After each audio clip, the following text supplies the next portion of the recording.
In this week's episode of the Be Educated Show, we're going to talk about the value of play and whether or not you should be doing it or shouldn't be doing it. We'll see you on the other side.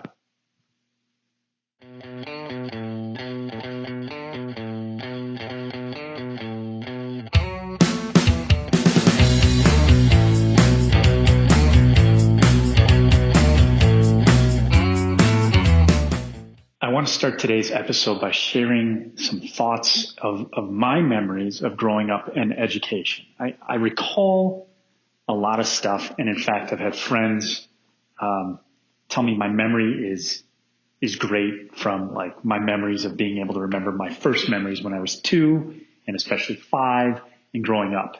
And the reason this is important to me is because my memories of learning and education had to come from the fact of me playing and learning at the same time, right? The games we played in the classroom to learn, right? Like Math Around the World, or the games we played outside to learn, hey, communication, playing Foursquare, with the ball and all that stuff. And I think we have gotten to a point where our education system, with the advantage of leveraging technology, we're beginning to see some challenges with making sure kids are staying active and using play as a tool to learn.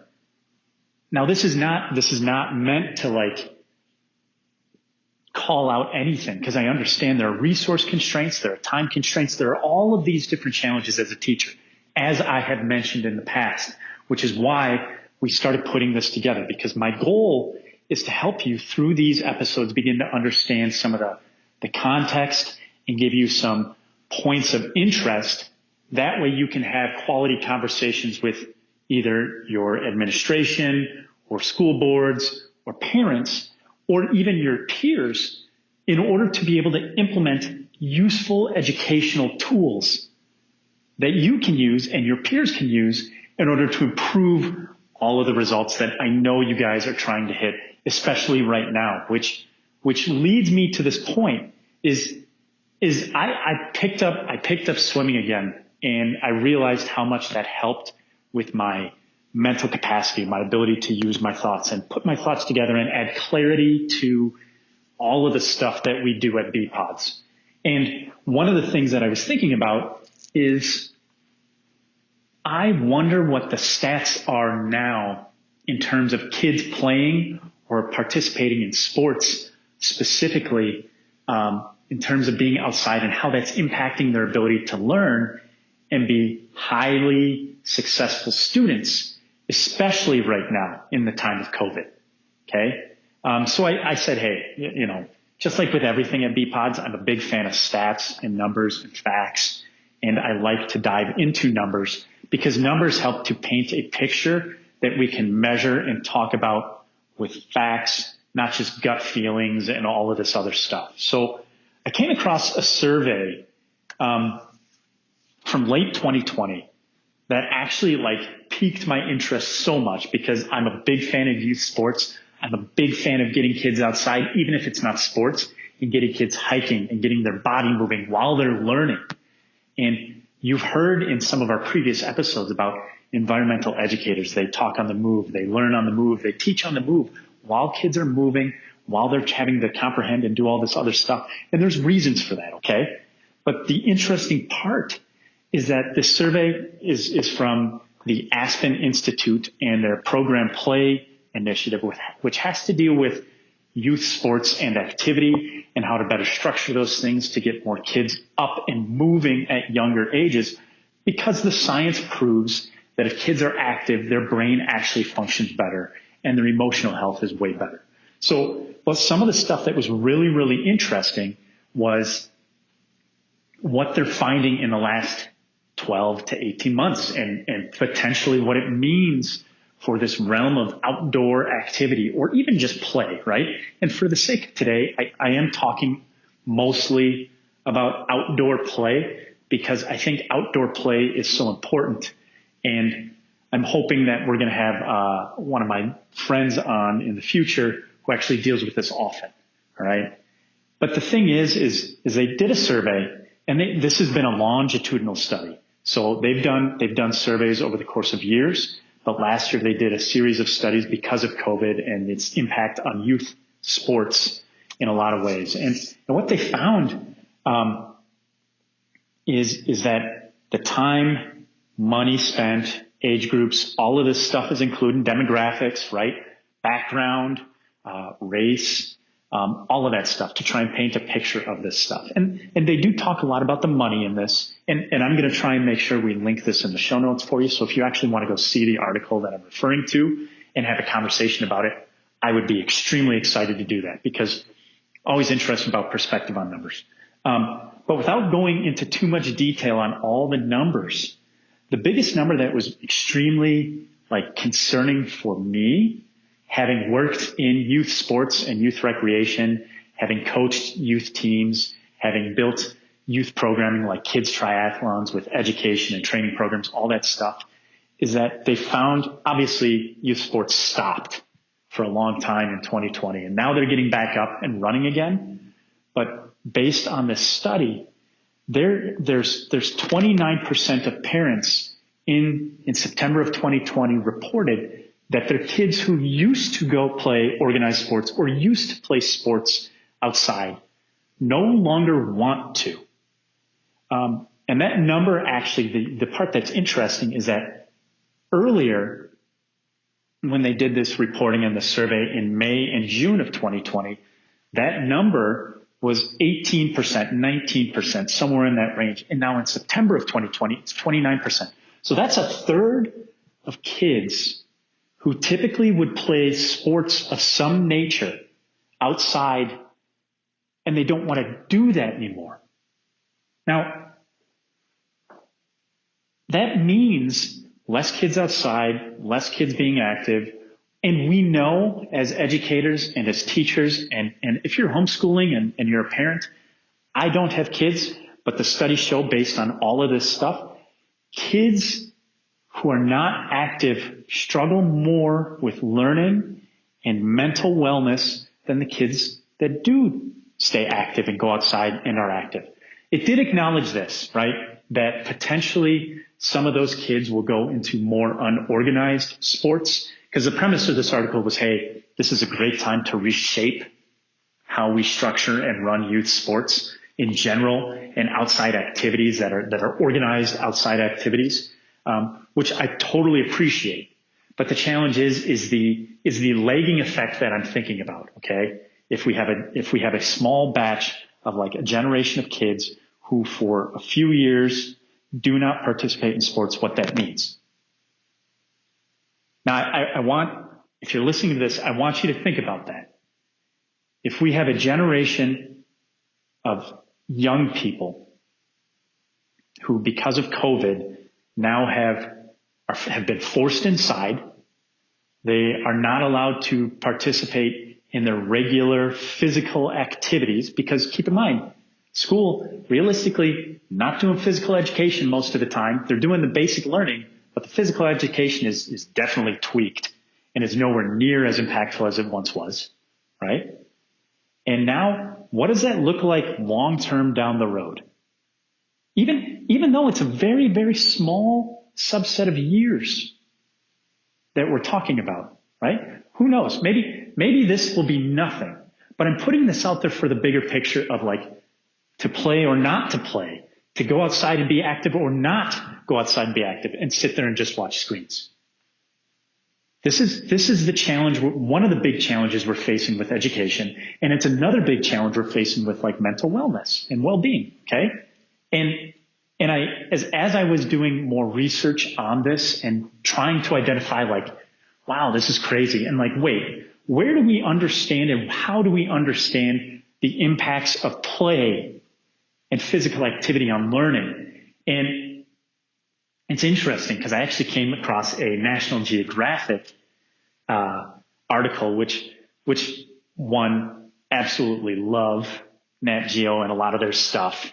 And two, they interviewed a number of researchers, and it's interesting because we know this stuff, but the fact that researchers who are trying to study the effects of play observe and study animals and what they do in their youth phases and even beyond, and how that works and how they tie it back to the human brain and what that means, there are a lot of similarities, right? Because at the end of the day, we are all animals, and we do have biological functions that mirror and are extremely similar. And we still have the same basic needs as those animals. They're just different because we've evolved and done a whole bunch of stuff, right?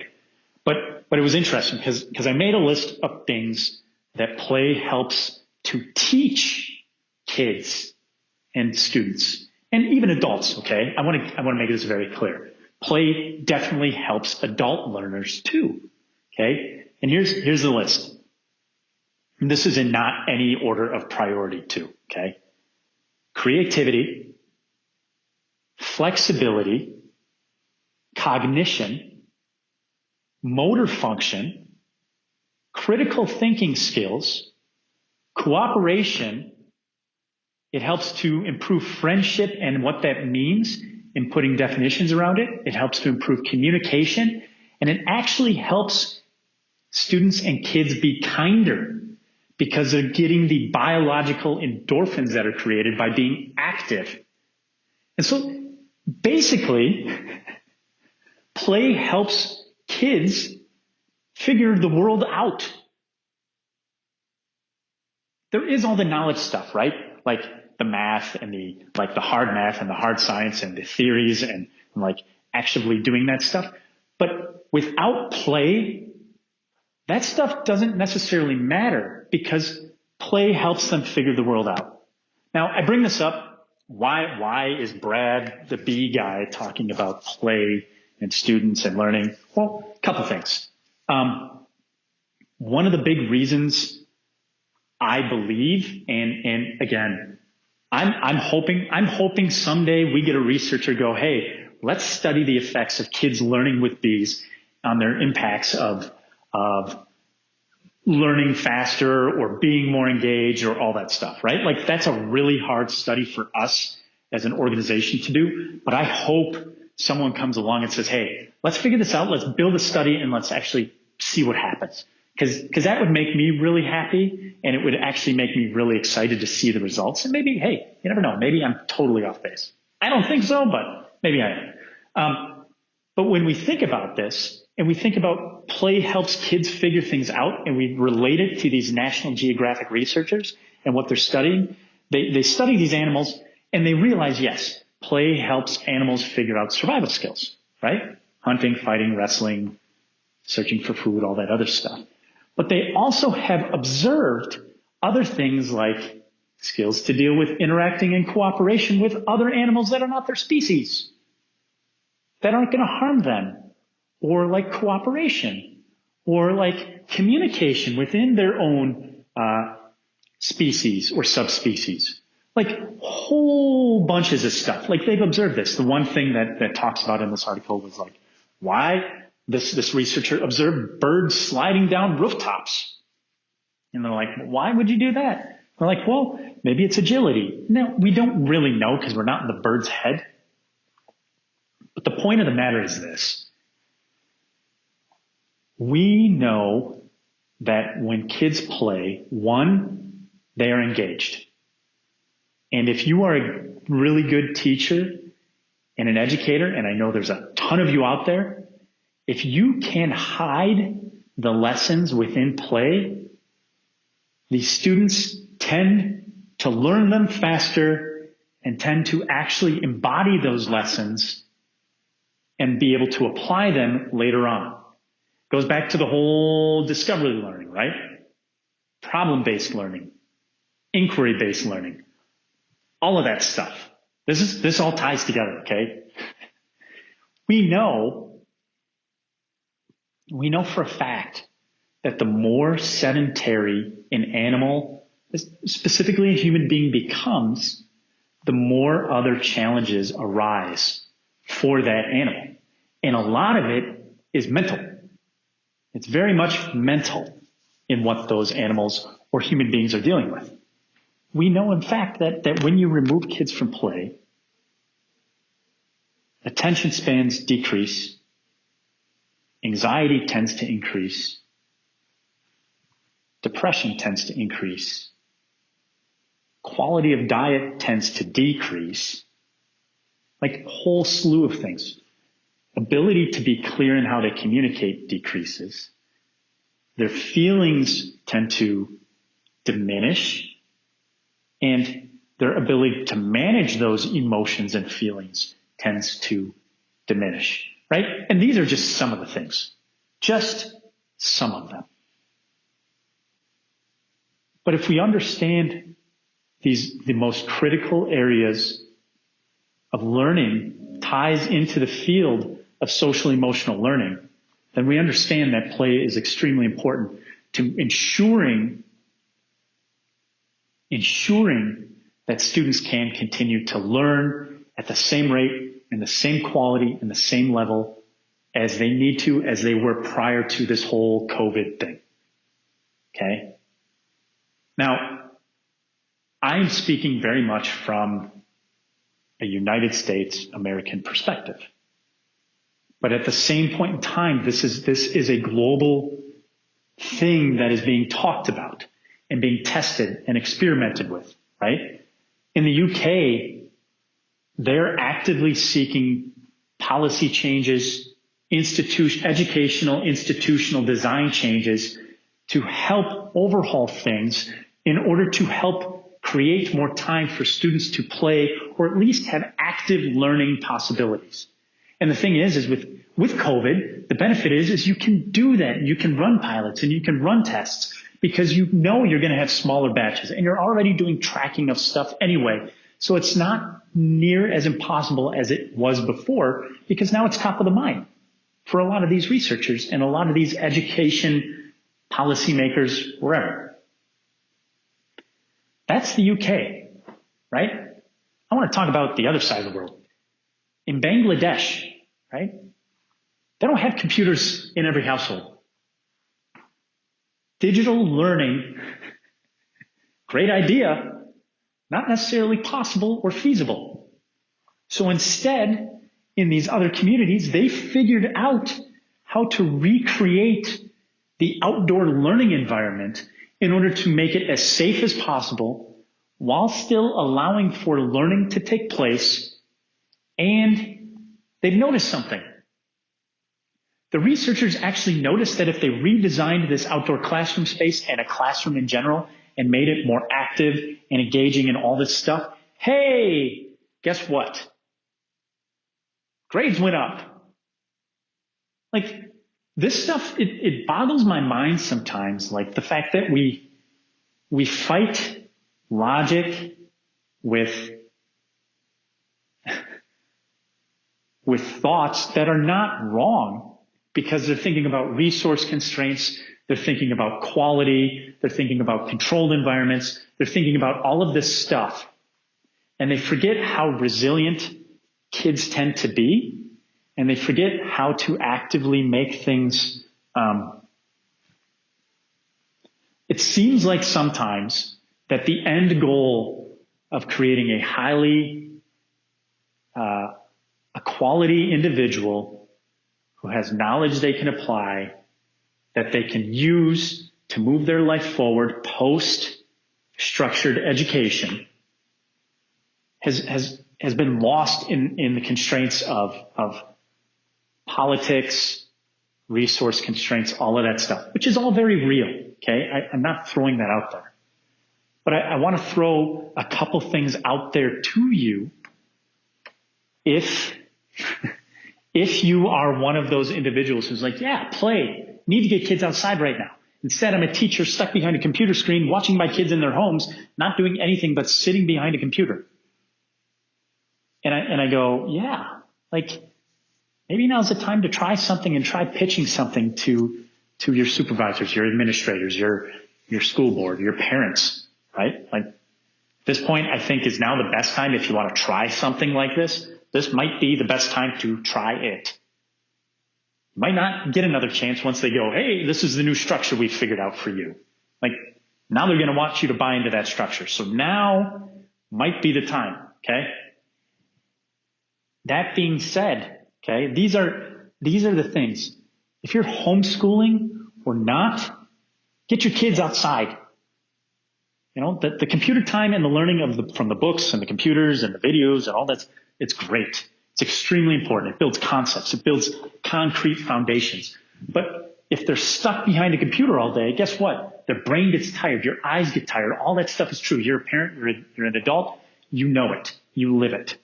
If you're a teacher who's interacting with those kids, find a way to get them outside as much as possible.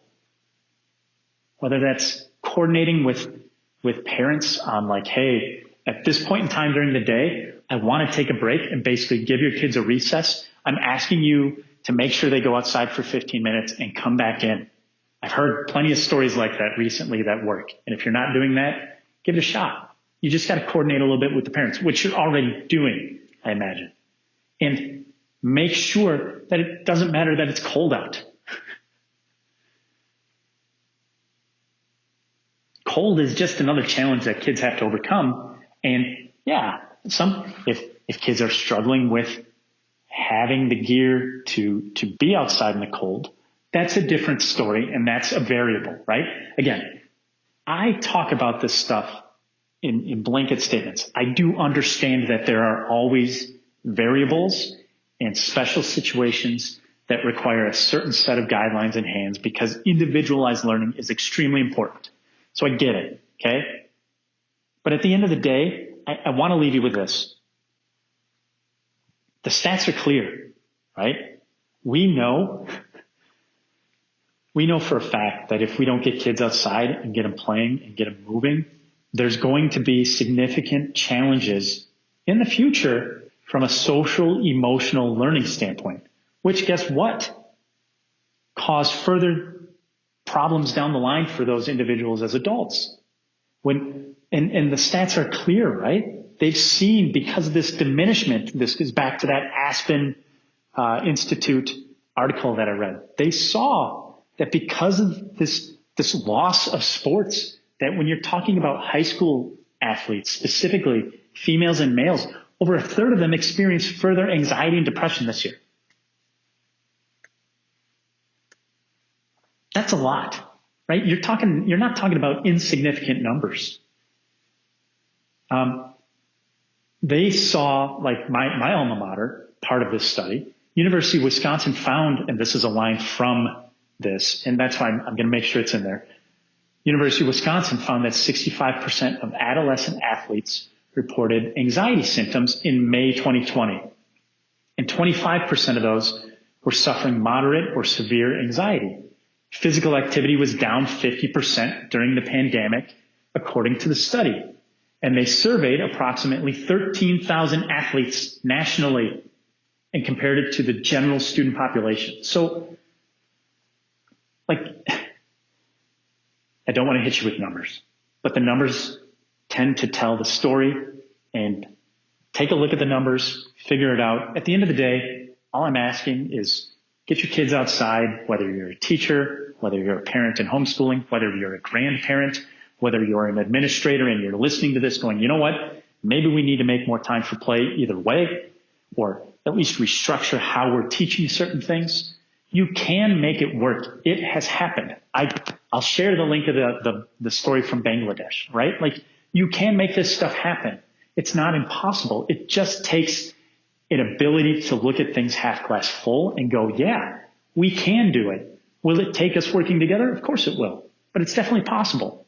Okay. This is the type of stuff that when we implement VPODs at schools, that we work through with administrators, teachers, teacher aides, parents, etc.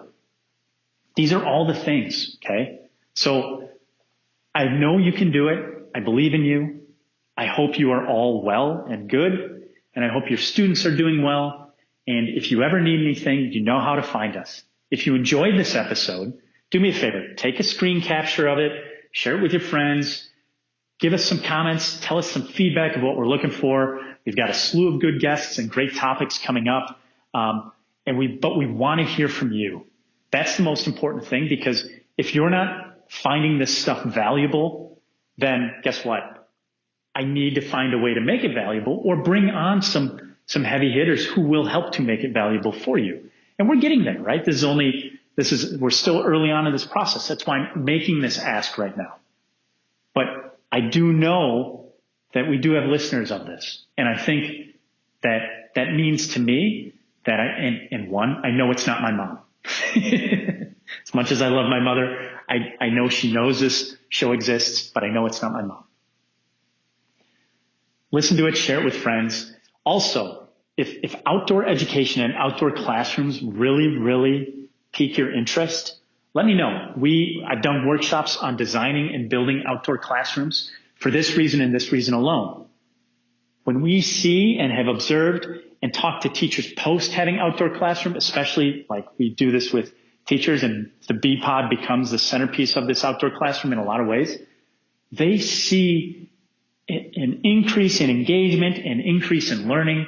The students who are at risk tend to perform better and become leaders, in fact, right? And I've shared some of these stories.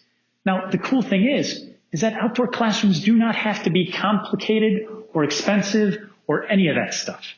In fact, sometimes you can involve the kids and give them a situation. And those are the things that I talk about in some of the workshops. So if you're interested in that, do me a favor. You can email me at brad@bpods.com, or you can email us at info@bpods.com, and I'll make sure you can get some access to that. Okay. So with that, thank you for listening. I hope this was helpful, and I look forward to seeing you or hearing from you between now and the next episode. Take care and be well.